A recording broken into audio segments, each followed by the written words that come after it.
Welcome sa Dries TV. Kung interesado ka sa ganitong news, huwag kalimutang isubscribe ang ating YouTube channel. Maraming salamat!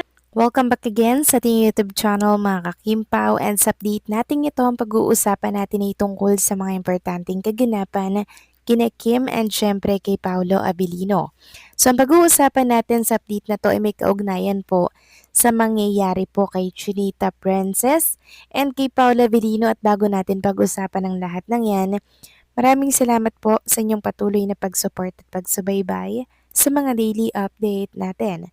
Kaya naman bilang pasasalamat, narito po ang isang napili kong komento patungkol ito sa naging previous update. Mula ito kay Ginang Norma Dayag. Sabi niya, calling all KP fans, wag muna tayong selfish. Ipinangako nating si Pau at this time, di ba? Si Kimi is requesting us all Kimmers to let us vote for Pau. Proud of Kimi, proud nating lahat na Kimmers, 'di ba? Kung sinong mahal ni Kimi, mahal na rin nating mga Kimmers. Kaya joint hand in hand tayo sa pagboto kay Pau. God bless us all, especially to KP. Never mind the bashers. They are toxic anyway.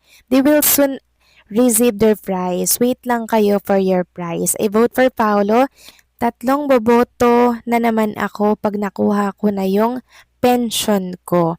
Maraming salamat po sa inyong komento and pagsuporta kay Kim and Paula Vilino at sa pagboto po ninyo, Ginang Norma Dayag. Yes, tama po kayo sa inyong mga sinabi. Sana wag tayong selfish. 'Di ba yung mga Kimmers dyan, bakit hindi na lang tayo magkasundo? Bakit hindi na lang tayo magkaisa para po sa ikakabuti ng lahat?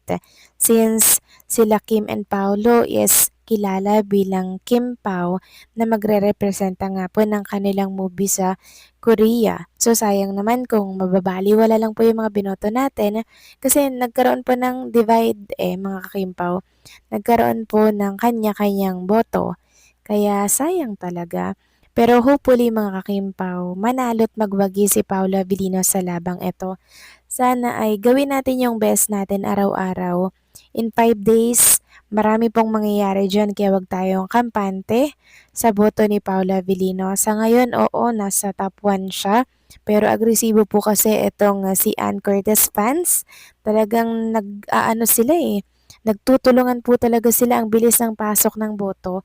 Kaya medyo kinakabahan ako sa lagay ni Kim kasi maya-maya baka maging pangatlo na lang siya. Tapos pag naging pangatlo si Kim, si Paolo naman po ang susunod na ibaba niyang boto ni Ann Curtis. Kaya sana hindi po ito mangyari mga kakimpaw. Tulungan tayo. Magkaroon tayo ng unity, okay? So maraming salamat po sa inyong komento. Ginang Norma Daya. God bless po sa inyo and mabuhay kayo. So ito na nga, pag-usapan na natin mga kakimpaw, mga topic na nakalap natin sa update na to. At unahin na nga nating pag-usapan ang paalala po ng isang Kimpaw fan dito sa X. Patungkol ito sa botong nakukuha ngayon ni Paula Vilino at sa pagbaba po ng mga percentage nila ni Kim. Sabi nga po dito, 5 days na lang voting para sa SDA, kaya please wag na mag-hold back pa sa pag-vote. I know sabihin na wag mag-worry about percentage, but guys, dyan pa din po nagbabase ang magiging winner. Kim's spot is now at risk dahil palapit ng palapit sa spot niya kalaban, and Pau's spot percentage descending more each day. Need na malakas ang vote for each of them. Ako mga kakimpaw, medyo kinakabahan po tayo dito kasi talaga namang grabe, ang bilis po ng pagtaas ng percentage ng boto po kay Ann. Sabi nga dito ng isang netizen, ginawa ko na nga triple vote ko, minsan nag-exceed pa sa 4 times ng normal votes ko lang dapat para naman sa mga milabs ko. Kaya okay lang, 5 days na lang naman. Kaya ilaban na natin ito. Kimpaw family, humabol na kalaban. Huwag hayaang bumaba si Kim sa second spot niya. At ganon din si Pau. Correct mga kakimpaw. Kaya please lang, may panawagan po tayo sa mga Kimpaw fans na sana magsanib puwersa po tayo. Sana magtulungan po tayo. Huwag tayo ngayong mag-divide. Okay? Sana ay magkaisa po tayo mga Kimpaw para sa ikakapanalo ng alinman kay Kim and kay Paolo. So push natin si Paula Virino, okay?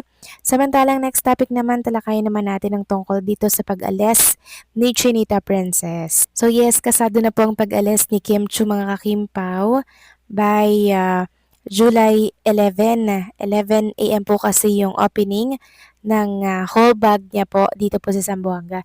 So before 11 siguro babiyahe na po si Chinita Princess papunta po ng Zamboanga para po sa opening ng kanyang pop-up store. Sabi nga dito, God bless your new home store, Kimi. Second floor, 1 Campanier Building, 1 Campanier Street, Zamboanga City. So possible na kasama niya po dito si Twinkle, mga kakimpaw, and yung iba pa niyang pinsan and family sa opening po ng kanyang House of Little Bunny na pop-up store. Siyempre, supportive ang kanyang kapatid at mga pinsan, lalo na po at nawala na sa buhay niya, di ba? Ito pong kanyang pinagkakatiwalaan at tunuring niya pong ina, mga kakimpaw, na kapatid. 'Di ba, hindi po sila in good term ngayon. Kaya mabuti na lang andyan po si Twinkle na talaga namang nakaalalay sa mga desisyon, sa mga business po ni Chinita Princess. Katuwang po yan ni Kim Chu sa bawat magiging gagawin niya pong hakbang, mga kakimpaw. And marami nga po nagtatanong since flight nga po ni Kim Chu sa mga susunod na araw kung kasama daw ba si Paula Avellino sa opening po ng hall bag ni Kim Chu sa Zamboanga bilang pagsuporta nga dito kay Kim na business kasi si Kim Chu very supportive din daw kay Chinita Princess na business. So, dapat ganun daw po ang makuhang suporta ni Kim Chu, mga kakimpaw. So, unang-una, hindi natin sure kung kasama ba si Paula Avellino dito po sa lakad na to ni Chinita Princess sa Zamboanga. Kasi, usually kasi si Kim Chu, ginagawa niya lang balikan yan Mapa Cebu, Manila, balikan lang yan talaga, mga kakimpaw.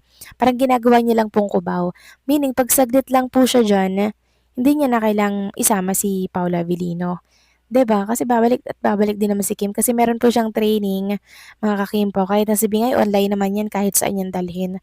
'Di ba? Pagka-online niya, pag-open niya ng laptop, pwede na siyang mag-aral. Yes, pwede naman. Pero iba po kasi ang presensya pag nasa bahay si Chinita Princess, sa mismo niyang bahay, mga kakimpaw. Pero kung luluubin din naman na kasama si Paula Vilino, why not, mga kakimpaw, 'di ba? For sure, pag-uusapan at dudumugin si Paula Vilino dito po sa opening ng pop-up store ni Chinita Princess sa Zamboanga. How I wish na magkatotoo ito, mga kakimpaw.